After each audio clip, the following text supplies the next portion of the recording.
Everyone, we are back, and it's time to get into this interview with Audrey Giger. Audrey, how are you?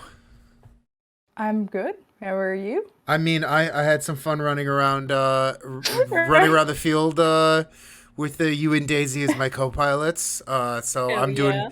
I'm doing pretty good. Now I think it's time to get into some questions, if you don't mind. Sure. First off, and I like to say this every week before I get into the questions proper, Audrey, if you end up liking a question, do not thank me. Thank our ever wise and ever intrepid Folkwise interview sleuths who help me put together these questions every week. Thank the sleuths, everybody. Thank Ladders you. for the sleuths if you got them. And with that, let's get into your interview. So the first thing I want to say.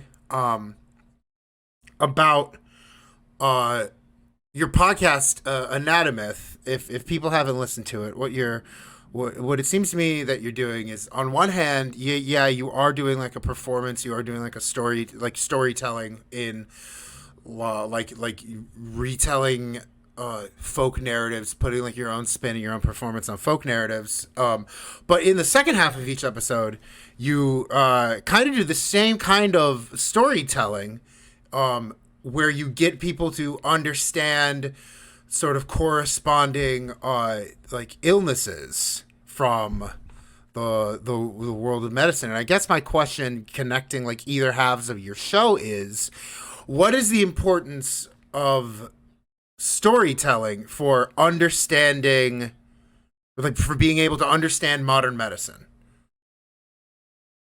Wow. Um, I guess I think it's the same way that storytelling is important in all other aspects of our life, right? It shows us, well, maybe not so much the details of what actually happens, but it can tell us how our ancestors thought. Mm-hmm. And it's a way of getting the story out there as well to make it understandable to everyone. So obviously scientific language is it's not the easiest. I Exactly. struggle with it, like everyone struggles with it. So in order to really kind of be able to raise awareness, right? You want to make it accessible and relatable to everyone. So I think that that's one of the reasons why I want to start it. And I mean, I still struggle with it. Mm-hmm. Storytelling is not my forte, but I'm learning. And yeah. I guess even though you say you're learning, I think you're doing a pretty good job as someone who knows all, like, who already comes to listen to your show, knowing all the complicated folk narrative stuff. You make the complicated medical stuff Thank very you. easy to understand. So, Thank Yeah. you. yeah, Which is like honestly like both the mark of a good scholar but also a good folklorist because it's the stuff that is regular people talk about and think about and how that influences things. So it's kind of cool. yeah, Yeah. because you're not Yeah. reading off charts or Yeah. anything, but you are getting Yeah. people to understand medicine in a very storytelling way. Yeah. It's awesome. Yeah. But I mean, I also want to say that's how, I mean, I think me and my friends, when we study, that's how we try to do it. Because you don't really know that you've understood something Mm. until you can explain it. And half the time your brain does. You're just like, yeah, so that does the thing. And then you have this other dude who comes in and does the other thing. Like we just try to put it on the whiteboard as simply as possible. That's good. That It's reminds me of awesome. those Yeah. old cartoons where like your body is full of like little workers, you know? Yes, I love those. They're the Yeah. best. So, we almost talked about this earlier in your episode, but how, as a medical student, did you find your way to hosting a folklore podcast? Um, okay, so I've always loved folklore. So Hmm. growing up in the Philippines, that's something that you grew up around. Like it's part of your everyday life. You don't go out and play in the garden at night because there's something that you might hit and then you would get sick.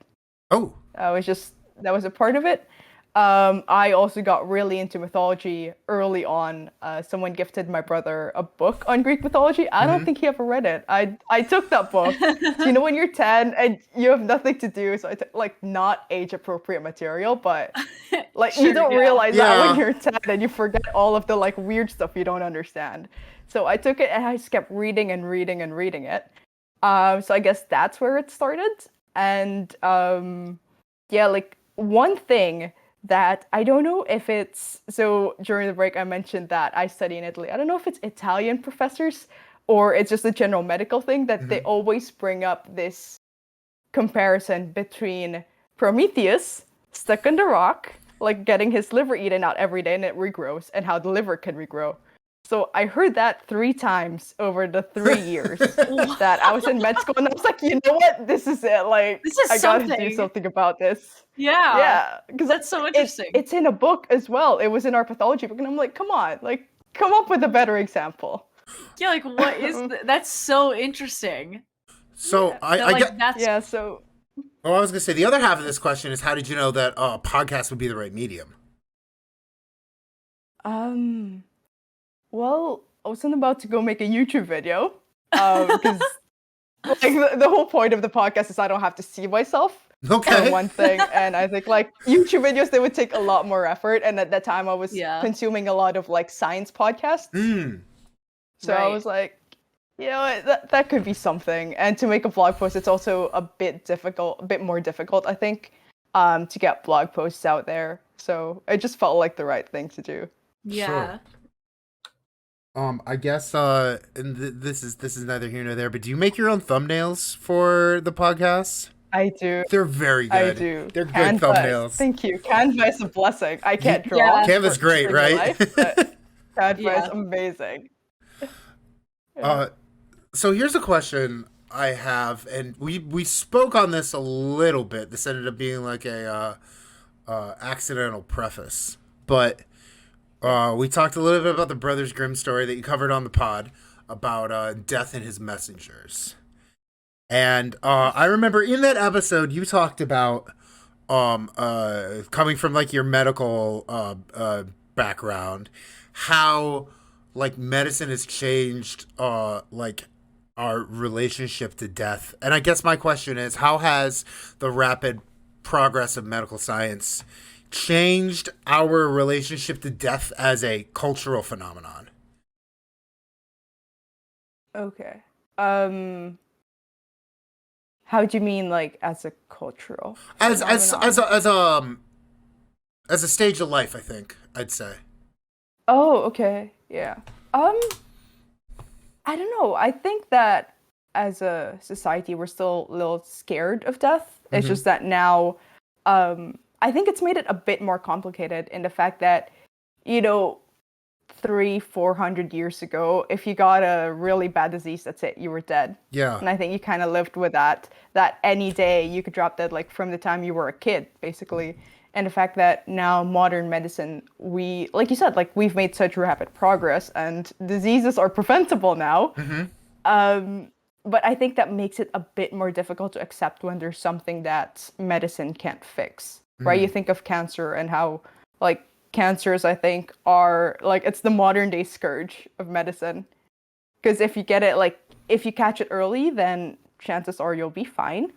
But there are times that I think, I don't know what the actual statistics are actually, so I don't want to say like we're losing a lot more people to cancer, but you know, it's I think it makes it harder to accept when the doctors tell you that they can't do anything because that's kind of their job.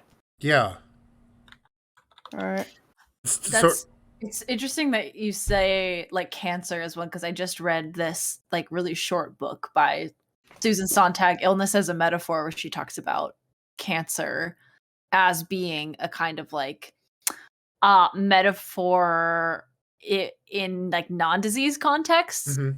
and stuff too. I'll post a link in the chat. It's really Yeah. interesting, but thinking about illness as a kind of metaphor that it goes beyond just what we see as like disease or sickness in the body, but like that it gets compared to all these other things, like it's a war, we're fighting cancer, and Yeah. like that's another interesting kind of Yeah, like angle there. that does sound really interesting. I was reading a Twitter thread a few months ago now about how, like you mentioned, we do say we fight cancer, and you know, a certain person has won the battle, so a certain person has lost. And this doctor was saying that it's not a battle. We shouldn't be saying like you've won or you've lost because you fought us. Like, again, it's that same metaphor, but we should maybe come up with a better metaphor because the like the connotation that comes with saying you've lost the battle to cancer is that's not it. Like, it shouldn't be seen as a loss, because that's all you could do when you did your best. The comedian Norm Macdonald just died a week or two ago from when we were recording this, and there is a statement that I saw that he said on like one of his last podcasts before he died from his like very private battle with cancer. I didn't know what else to say, but he had been dealing with cancer privately and not telling people, and cancer came up on an episode of his podcast, and he said when you lose the fight to cancer, it's not like you die and the cancer lives on. If anything, you fought cancer to a draw. Yeah, that's so true. That's a good way of that's a good way of putting it. Yeah, it's not like the zombie virus or something that can infect someone after you die. Yeah. Yeah. This is interesting. Like getting your perspective on this, because we've already done an episode. And I see here in the chat popping off, but we've already done an episode about like death culturally, but to hear talk about like just how like medicine changes your relationship to mortality, and especially you mentioned earlier, which I think is interesting, just like or you alluded to this earlier, like infant mortality has changed so much. Yeah, I feel like so much is like restructured, like the way culture is organized based on less people dying. Or maybe I'm just going off here. I'll defer to the med student. I think we need to get like an epidemiologist or something here. No, I think that just makes it all the more heartbreaking, right? When you do see an infant death, because you're like, this should not be happening anymore. Whereas back in the 1800s, that was something that you accepted. Like, you could live to the ripe old age of died in childbirth, or your infant would die within the first year of life. I think there are some statistics that are like really scary, like a certain percent. I don't know. I'm really bad with numbers. 50% of infants like at a certain time period in the UK would die within their first year of life, which is scary. Yeah. Yeah. Or it wasn't like it's scary to us now, but yeah, like you said, like it should not happen. Like, but we're terrified of that. Yeah, we're terrified of it. Exactly. Yeah. Well, it's still haunting to us, but yeah. Not to get into anything even more morbid, but I do kind of have a COVID question for you. And I think mainly, but let me explain where this is getting informed from. So there's like a whole field of folklore called occupational folklore, where we like to talk about like the traditions and customs and practices that people in the same like career, or like people in the same job or trade, pass along to each other. There's a lot of work done into that, but I kind of want to ask an occupational folklore question about being a med student right now, and it is what is it like being a med student in the middle of this huge pandemic? I think the one thing is it's the same. So the concept of it is not any different. Like, on a regular day, you do still get people who expect you to know everything about their illness or like their weird finger or something. And I think it's just multiplied a lot more, because at the start of the pandemic, like, even my family was like, oh, I've heard this. Is this true? And I'm like, I don't know. Google, please. Yeah. Like, I'm in class. I barely know anything about the pandemic, right? Like, I mean, COVID is new for everyone. Yeah. Not an epidemiologist. Yeah. And, a lot of these are, those memes that flow around on WhatsApp groups and Facebook among the older generations. And then you look at it and you're just like, nah, that's Photoshop. Like, we can see, like, we can see it, but they're not used to that. They don't know what Photoshop is. Oh my gosh. Like, Mom, no. It's or, amazing. like, I love my parents, and I know they mean well, and I love that they fact checked it, but I'm just like, please stop sending me these things. I'm in class. Oh, well, it's interesting that that's the part that like is most salient for you, because there's a bunch of folklorists who are medical I'll say like med slash folklorists that are studying the conspiracy theory and legend side of it. So they're not studying the occupational side as much as they are like how people are talking about it online. Yeah. Yeah. It's kind of funny that like your parents will send you a poorly Yeah. photoshopped meme and be like, "Is this real?" Yeah. And you'd be like, "I don't know. I'm trying to be a doctor, not a folklorist." Yeah, you're like, I don't know. Is this legend real? Yeah. It's so interesting. Yeah. No, but yeah, I mean, there's that too, and I think that people always like to challenge you when they hear you're in the medical field and they believe in a certain conspiracy theory. Like for a while, I was getting all of these articles about your typical conspiracy theories, and at some point, you're just like really tired of having to explain. So I'm just like, I'm just a medical student. I don't know anything. Please ask someone else. Yeah. Wow, that's so interesting. It is interesting. It's an interesting perspective too. Yeah. Yeah. Trying to open it up to like a more fun question that's a little related. When the pandemic is over and everyone in chat, and I expect all of you in chat to do this, but when everyone in listening to and watching this can go to the Philippines, what's the number one dish we all need to try? Oh no. Well, ooh, I think so it's a dish that I myself don't particularly love, but it's a very beloved dish. It's called sinigang. It's like a very sour soup with vegetables. So probably that. Yeah. Or there's also there's a local delicacy, but it's I mean, there are probably some vegetarians and vegans in this chat, including but it's Daisy. also, I think, for your regular Daisy. meat-eating person. Yeah. Including me. I'll let the other people try it. I eat meat.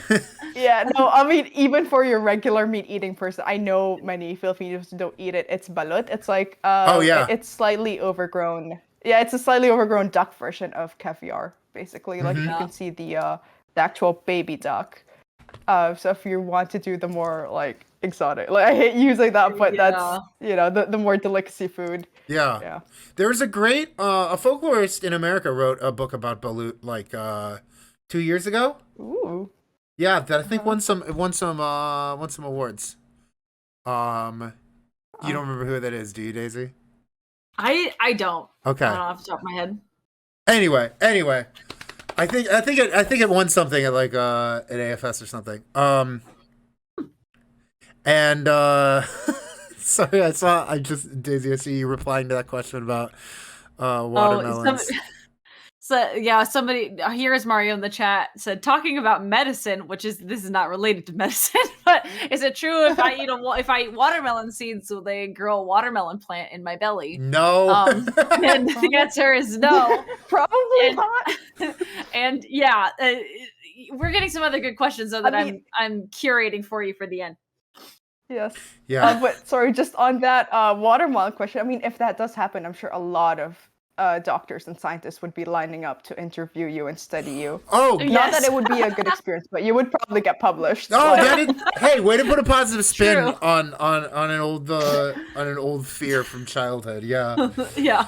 So, here's another question for you, Audrey. In the episode where you talked about the Pied Piper of Hamelin, you said you grew up hearing stories about scarier boogeymen than the guy in the multicolored pants. So, what are the scarier boogeymen from folklore that you heard about as a kid that got you to behave that are scarier than the Pied Piper in his multicolored pants? So there was this there's this creature in Philippine folklore, the aswang. I think it's one of the better known ones, and it's kind of, sometimes it can refer to a specific creature who eats like people and dead meat and corpses and stuff, but other times it's just kind of like a general overarching like ghoulish creature. And someone told me when I was younger, you shouldn't say the name. You shouldn't say aswang, or more specifically, you shouldn't say manananggal after sundown to like 5-6 p.m. here, because once he did that, and then all throughout the night he would hear scratching, and he would see. So a manananggal is it's kind of like your average Philippine vampire doesn't just suck blood. They split themselves in half and then they fly around and suck the life out of your Ooh. body, basically. Ooh. That's one thing they do. Ooh. So actually, Average. Very Southeast intense. Asia has these it's not just in the Philippines. Southeast Asia, they have like a floating head and like neck with a bunch of entrails and wings. So I think like it's a Nice. common theme throughout Southeast Asian Whoa. folklore. Yeah, and I know that Yeah, and what? oh, I was gonna Yeah. say I know that the yokai that the Pokemon Ghastly is based off of is like a severed head that flies through the night. Yeah. Wow. Yeah. I Anyway, did not know continue, that. continue. Yeah. Yeah. Yeah, so he was saying that like one visited him at night and like it was just terrorizing him. And the next day he woke up with like scratches on the window. So that's one thing that was in my head when I was like much younger. I was like, okay, not gonna say it, not gonna say it. Positive evidence. But yeah, It's so real, that's it one happened. thing, the manananggal. Yeah. Which is it's one of the better known ones, but there are obviously variations all over the Philippines. But generally they do have like a severed body and they fly around and they look for people and Oh my fetuses to God. eat. Ooh. That's a thing they do. And fetuses. Surely, Yeah, like sure. specifically pregnant women. Yeah. Like for some reason. Yeah. Folklorists might have some theories about why the pregnant women. Oh, there's a lot of anxiety Yeah. around being pregnant in the first place. Yeah. Yeah. Right. Yeah. Somebody in chat wants to know, is this the creature you had to avoid at night in the garden that you mentioned while we were playing Okami? No, so that's more of like general creatures. We were always told that you shouldn't play out after dark because you might hit like so dwarves. We have obviously different names, but we call them like Nuno or Nuno Sapunso, like old man of the anthill. Ooh. And basically, if Oh, children accidentally that's trample cute. on that hill or like a termite hill, right? But no, but they are terrifying and they can like visit Don't do ills it. on you. Oh my So more gosh. general, like books and folklore say that there are specific illnesses, but the lore that I grew up with is whatever you accidentally hit, that's the part that you have an illness on. So like if you hit their Ooh. like abdomen area, you would have like some kind of abdominal pain. If you hit their eye, you would go blind or something. So Whoa. that's also there's a lot of folklore around like just creatures that go bump, which you know is everywhere in Yeah. every culture. Creatures that go bump in the night. So yeah. There you have it. A list of creatures from the Philippines that are way scarier than the Pied Piper, and Yes. and his colorful German pants. Yes. Audrey, we have another question for you. Mhm. What was your favorite new twist that they added to an established folktale character in the show Once Upon a Time? Oh, I watched that such a long time ago. But it was good. I love that show. Thank you, sleuths. I really like. Uh, I guess I really like one of my favorite characters was really Regina. Regina Mills, who was like the mayor. She was the evil queen. I think that had more to do with her story arc and the fact that they made her more kind of like evil for a reason, not the best reason, but you know, like she wasn't just evil for the sake of being evil. And I like that they kind of combined in Rumpelstiltskin the crocodile from Peter Pan, and they made him kind of like the big overarching baddie. I like that. This is funny because the I know about Rumpelstiltskin's arc on Once Upon a Time from like going to folklore conferences and seeing papers presented about it. I don't know if we're like out of spoiler scope for that show, but I don't know. Spoilers for Regina's arc on Once Upon a Time. Can you go into details about like why she's like how like why she's evil for a reason on the show? Yeah, so if I remember correctly, it's because she wanted to marry for love. Okay. And Snow, who was her stepdaughter at the time, Sure. Snow spilled the secret. So then I think her fiance or the man that she loved was killed. so that she could marry for power and money, if I'm remembering right. And so like ever since then, she's harbored this like huge grudge against a little girl for not being able to keep a secret. Oh, okay. Ah. Fair. Not the best reason, but you know, as far as folklore and like Yeah, fairy tale the fairy standards tales go, go. it's Yeah, Yeah. it's more development than just you're pretty, I hate you. Yeah. Yeah. yeah, and you know, like you didn't invite me to your christening. Right. Why wouldn't you do that? Right.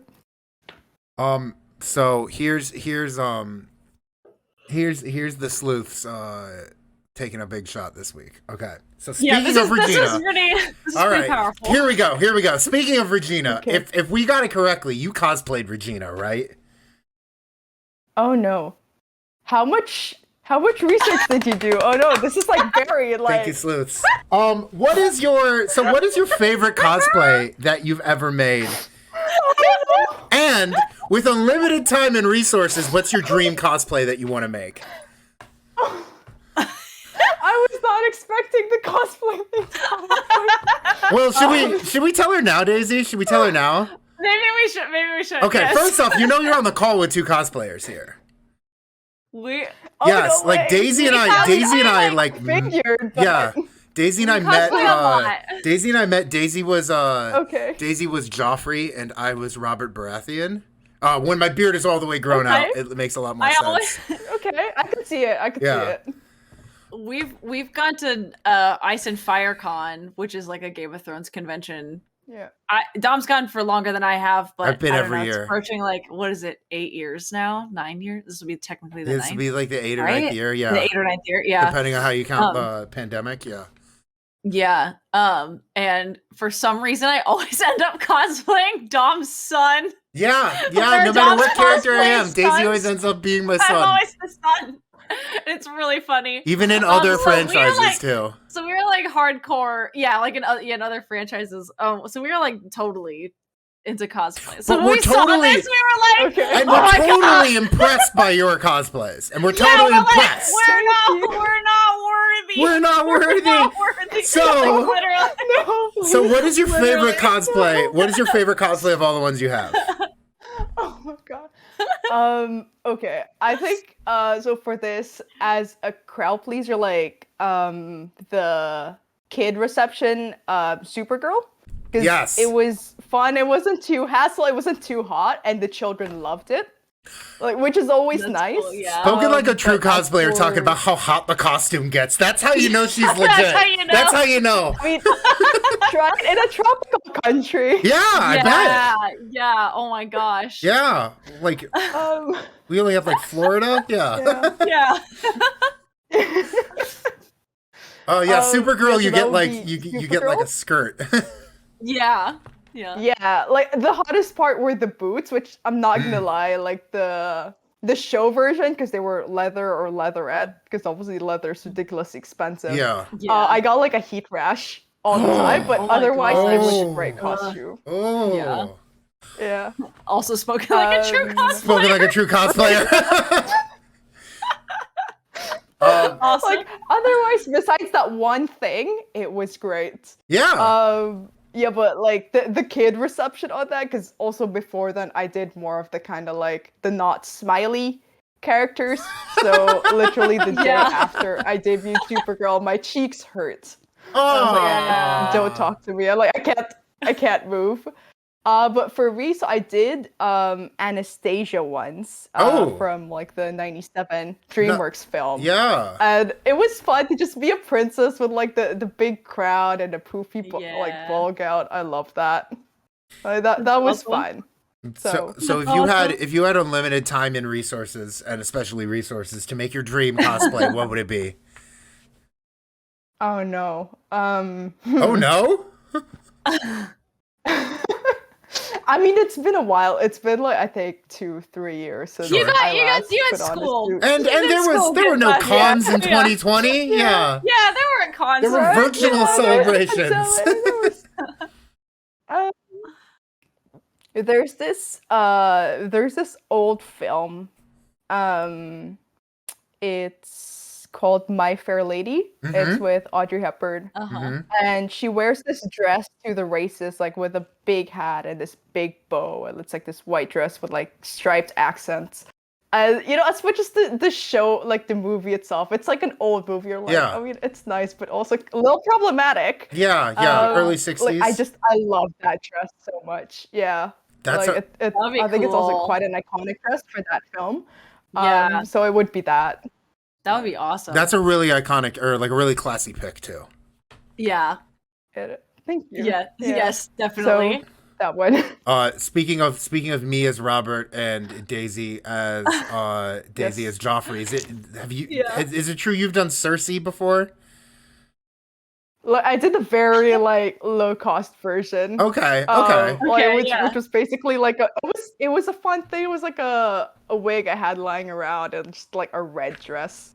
I just like walking because it was really bright, so walking around with like modern day shades. Yeah, that's cool. Yeah. All right, I'm gonna fun of it, after this interview, I'm gonna take a break and go boar hunting in the Kingswood. I think I'm gonna be fine, but I don't know. I'm feeling real uncomfortable about the energy on this Discord call right now. I know. Yeah. Daisy, you have some questions for Audrey from the chat? Yeah, I have a couple questions for you. One, new guy neighbor actually asked 2 questions. And one was guy. One was if you have worked with any simulated patients in med school. So we have the equipment, but we never really we used it a couple of times, but you read those like you put on the 3D goggles. Yeah, explain what what a simulated patient is for chat or anyone else who might be hosting who doesn't know. Yeah, like sorry. No, I think if we're talking about the same one, there is a 3D program with the like 3D goggles and controllers and everything, where you have a patient, like a 3D patient that you can kind of operate on. And I think it comes with like a specific pathology or something. I don't know, I've never done it. But yeah, you can kind of like use the 3D equipment to operate on that. And I think they also have like dummies. We did like our basic life support course on dummies. Where you have like just this dummy and then you have to like do the chest compressions and like it's always to the tune of staying alive, which is always fun, but chest compressions are hard. And they also have like other dummies for like surgeries as well. That's so interesting. Oh, you see what he just put in chat? Keep in mind that he was an actor, which I think is why he's asking this question.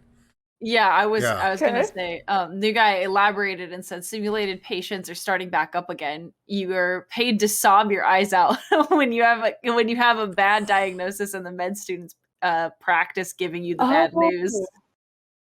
Right.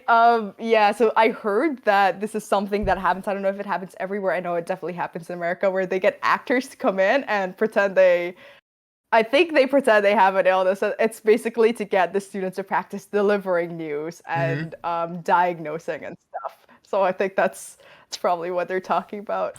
I just have a feeling you would be good at like delivering news to patients, but good or bad. Well, you certainly practice on your show because you are, like I said, just narrativizing medicine until it's easy for people to understand. Yeah. So I assume that's going to come natural. I have to, Daisy, do you want to read that last one? New guy neighbor says I had MS one case, freaked out. It was great. So he got to be, oh my God, so he got to be like an actor for acting at getting a bad MS diagnosis? Oh, wow. Yeah. Oh my. Yeah, I feel like that would be like a no holds barred for an actor. Yeah, and we are laughing at his acting brain taking over. Not at the diagnosis, but his acting brain taking over. Terrible illness story. Oh my gosh. Yeah. Sobbing. Well, we're just trying to, all of us here trying to do, you're trying to practice medicine, we're trying to explain culture, and New Guy Neighbor is just trying to get people to break down an overwhelming emotion. So we all basically have the same job. Which is good. It's healthy, right? Yeah, it's healthy yeah. to express your emotions. This has been like one of my true. favorite chat diversions So that we've ever taken in an interview. I know, like what? Is there another, Daisy? Is there another question? I kind of, but I think it's a bad Geiger counter joke. Oh God. I think it's a pun. It's a pun. Oh So no! I don't know if I'm gonna read it. No! Read it. I just saw it. I just saw it. Read Yes, it. please. Okay, if you can ask guest, since historically it's been a bit of a gray area if being Geiger is something just clicked in med school. Geiger counter jokes are off tonight with the follow-up. I can say that I have not heard a single Geiger counter joke in med school. Really? Wow. That's funny. I'm surprised. This could be a cultural thing, though. Maybe it Like, could be. It could I be. feel like this is a cultural thing. New guy says ladders in the chat. Everyone thinks they're taking my job. That's your job, Daisy. New guy, Here, that's I'll my do it job. for you. I did that for you. Oh my gosh. This has been great. We have one final game to play with you. Yes, we do. We play a game Sure. with every guest on the show, and it's just a quick game. It's like if you've ever seen the show Jimmy Fallon, is this a thing that you seen Jimmy Fallon before? Conan How like O'Brien. you clips? Yeah. or Tiny Conan clips. O'Brien, yeah, how like Some there's like clips. interview with somebody and then they come back from the break and then there's a fun little game. Well, if you click watch stream in Discord, we have curated a tier maker list. Have you ever made a tier list before? Sure. Sure. Okay, Dom, do you want Yes. to explain for people who may be with us? No, what well, I mean the chat maybe. Yeah. Of course, I do this. Sometimes people are watching. Any and so we episode do could it be your kinda every first. time. Any episode could be your first episode, so I'll do this. I do Yeah. this every week. A tier maker, everyone, comes from video games, from fighting games specifically, as a way to display ranked choices in a video game, and especially think like the Street Fighter cast. I think the the iconic first tier list. But here on over here at Folkwise, we like to take tier list and get it to rank aspects of everyday life, and they've become ubiquitous on the internet, especially on Twitch, as a way to just rank choices in everyday life. And that's what we like to do. We like to make a tier list for the guests so they can rank everyday things. But we made a kind of special tier list for you, Audrey, and this is kind of a throw list. This is a throwback tier list to when we had Christina Downs from the Crime Lore podcast on, our very first guest, and we had her rank the legends from every episode of Crime Lore. We are trying to do a similar thing with you this week.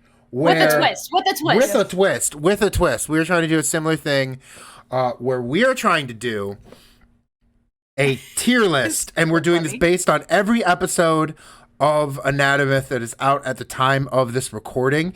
And what we were trying to do is these characters you talk about in each episode of Anatomyth, these from folk narrative, as your doctor, and they are practicing the field of medicine that the episode is based on. So you are going to rank all of these. Which one you'd want to be your doctor? Yeah, which one you would want to be your doctor of all of these folk narrative characters. So, for example, the first one, and Daisy and other folklorists in the chat, you might recognize this as the cover of The Terror That Comes in the Night. But the first one is S being the highest, D being the lowest. Where would you rank having the Norse Mara as your sleep medicine doctor? Not the low. Probably like C. Probably like wanna C. say. And why do you say that? Yeah. Well, it's definitely not the worst. I think that's Loki. Right after Loki would definitely. We're be getting the there. worst. Like, yeah, but well, the thing is, the Mara probably just wouldn't care. Okay. Like, my interpretation is it would just not care about your diagnosis or whatever's going on with you. It's just like, yeah, let me just kill you or something. You know, it's much less hassle that way. Yeah, they'd be way too excited about the prospect of disordered sleep to try to get a kill in. Yeah. Right? Yeah. Your only diagnosis is like disordered sleep. That's it. Yeah. And then death. Oops. Yeah. Guess you gotta die. Okay. Not the worst. The worst. The next one. Let's say you've got poison in your eye. Would you go to Dr. Loki, ophthalmologist? No. No. Is Loki going straight? Loki being a trickster would think it was funny. Yeah, right? the And trickster he would probably Fair. describe some whatever. Yeah, some bad. Or he would come up. Yeah, he would come up with like some really strange scheme that would lead you to just like it would just mess up everything in Asgard and with the giants, and then you just be there like, okay, but my medicine though. Yeah. So this is another patented Folkwise straight to D tier list moment. For this next one, let's say you have like a cutaneous horn growing out of your forehead. Would you go to the dermatologist, Dr. Pengu? Would you? Feel like he's more of a big picture kind of guy. Sure. Being a creator god and all. I mean, right? Like I feel like he would be, compassionate. He could be a good GP. Yeah. So maybe a B or like an A, let's say. Okay, and you can they're not you can move them around. You can move them around later too. Yeah. Yes, I feel like you might wait, sorry. Am I reading this right that like I've forgotten what you said. S is the best. S is the right? best. Yes. S is the best. Yeah. S is master tier. Because Yeah. the colors are strange. Why is red the highest and green is the lowest? I've never asked that. You're asking questions that people have been too afraid to ask, apparently. I think so. Yeah. Or like I guess like just in my head, like green is always the go and red is the stop. So I'm like, I know, unless you're a bull. Anyway, It's so unless you're a bull on the but isn't that like I'm pretty sure I read somewhere it's more of like the waving motion than the actual color. Yes, that's right. Yes. This is so fun. It's so funny because it's on every tier list. This is not something we created. This is just the tier list. This is how the website does This it. is the medium. Yeah. The website does it this way. Okay. Good point. Anyway, S is the top and it's the best. So next up, Audrey, Yes. we're in the Moving ICU. on. We're in the ICU, and your ICU team are Death and his messengers. Well, Honestly, they would go straight to the top. They go straight to the top. Yeah. Like I feel like death. Yeah, because death isn't the god of the underworld. He doesn't necessarily want you to die. If anything, you dying is more work for him. Oh, That's true. Valid. Good point. That's true. I think also like I'm a big Bits fan of for that Discworld answer. and Death and the Discworld novels. He's just kind of like around. Yes, Discworld Like, Death he's- is a he's nice just the guy guy. taking you to places. Yeah. Right? Yeah, and He's a nice guy. He's just trying to understand humans, and I- he makes bargains with you as well. Right? I've not read Discworld, but I can speak to Terry Pratchett's good friend Neil, and I can speak to Death in Neil Gaiman's Sandman as like your old she's like an old friend you haven't seen in years. I love that idea. Yeah. All right, chat our chat very is own- cheering Yeah. hard. The chat is now cheering that you put Death in S tier. They like that pick. It's specifically our very own death lorist, who you should definitely connect with after this. A person who studies Yes, folklore and please. death. Oh yeah, you'd be friends. Yeah, you'd be definite friends. Absolutely. All right, let's see. Next up, you were pregnant, but you went to the horse race anyway. Now you're getting checked out by Dr. Maha, the OBGYN of ancient Ireland. Where does she go on your list? I think she would go to the top as well.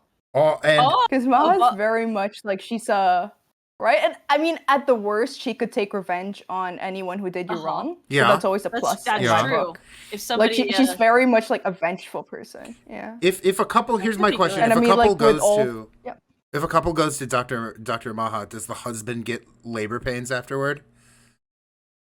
Oh, I mean, you gotta share in the pay, right? Yeah. Like, I mean, if it's this cool like bonding experience, like I yeah, feel like I feel like that would be fair. Yeah. You know? So you say she's going straight to the top. Is she above Death's ICU team or below it? Below. Below. Okay. Death still reigns at the top so far, and there's 2 more to go. Next up, I tried to find a picture of him with the most colorful pants that I could, but where about Hamlin's very own. I appreciate the dedication. You're welcome. Thank you. You need a pediatric audiologist in Hamlin, and here's Dr. Pied Piper. Where are we going? Pediatric audiologist. Yeah, right. Pied Piper, the pediatric audiologist. It's very good. Yeah. So I want to say in C as well, but further up than the Mara. Okay. Just because, again, Discworld-wise, he does this. Pratchett does this parody on the Pied Piper, where it's a cat running a whole scam of basically the Pied Piper, like the whole Pied Piper thing, and that like this one group, they're just scamming people. They're pretending they're rats, and they just take the money. So I feel like other than stealing your kids, it wouldn't really do much. Yeah, like, would he actually look at your ears at all, or just like, all right, I need them to leave my office? And yeah, now they're walking down the hill together. at least feasibly, unlike these bottom 2, you're not ending up dead. Like that's what really puts the other 2. We don't know what happened to them, though. That's is true. Thing. Like this is why I have so many questions. I still maintain that the Pied Piper was taking children away from negligent parents. So there's no way you don't notice an entire town of kids. Like, leaving. that's pretty bad on the parents who let them walk away. Yeah. Right? Like this is like ancient German CPS, I want to say. Like, if you did a modern retelling, the Pied Piper would be like the CPS person. Oh my god! I think you just rewrote a better version of Dexter. Yeah. This is what the podcast is like, people. This is what the podcast is like. Oh my god. Last one. Let's see. And the last one we've got here. You're getting older. You might have some problems feeling pain. But are you going to Dr. Zufu gerontologist while you're aging?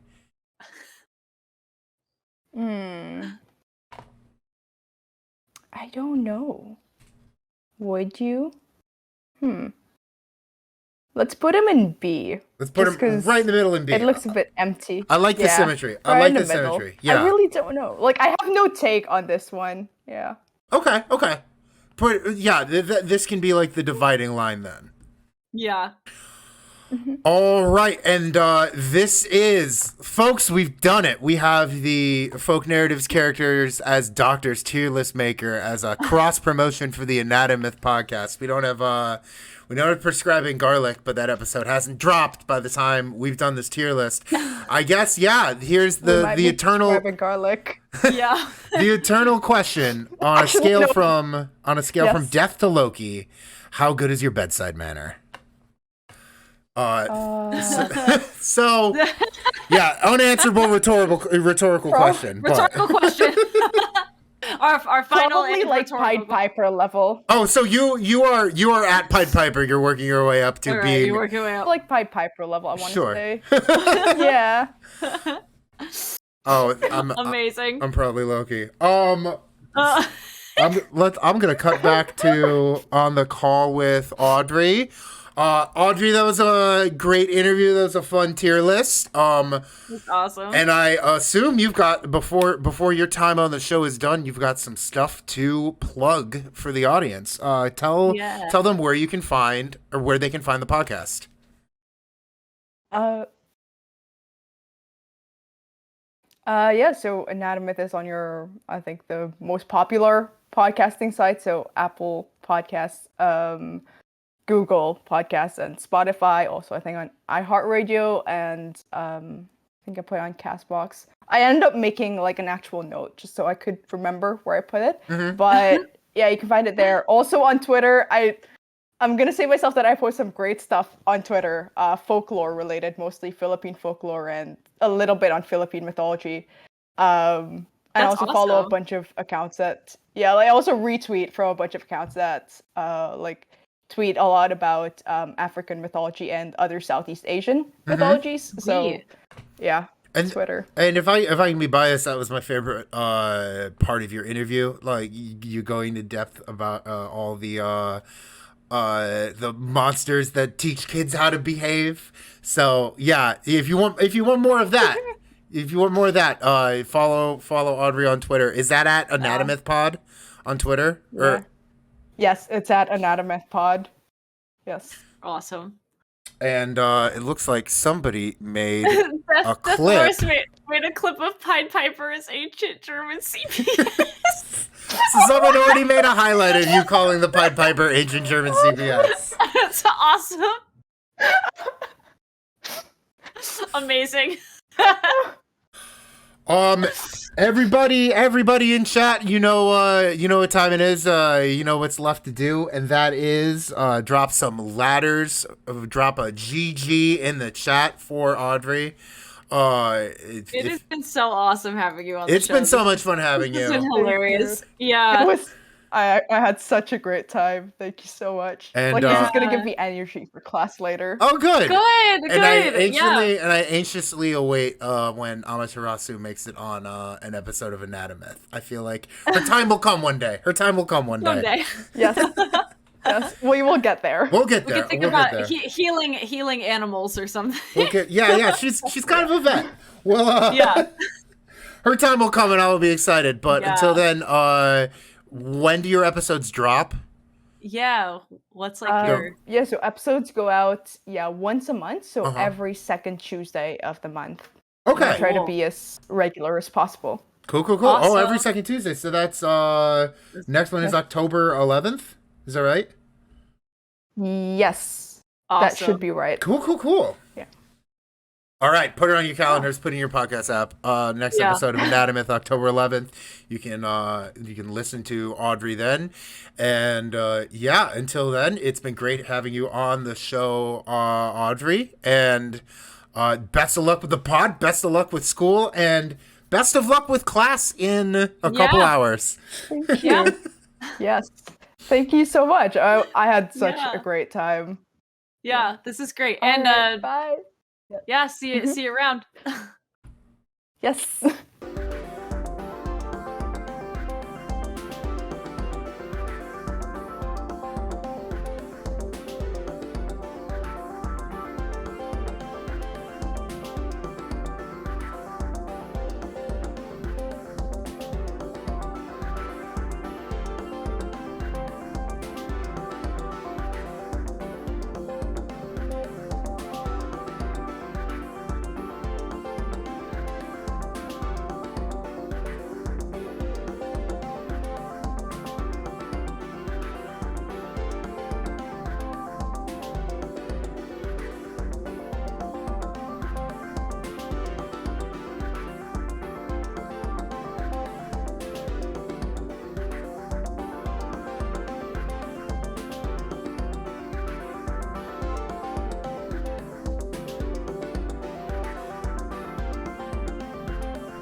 Have a special emotional. Quilts have had meaning on many levels. Making quilts helped me to get a sense of my own space, sense of finding my way, sense of really working my way out of the labyrinth.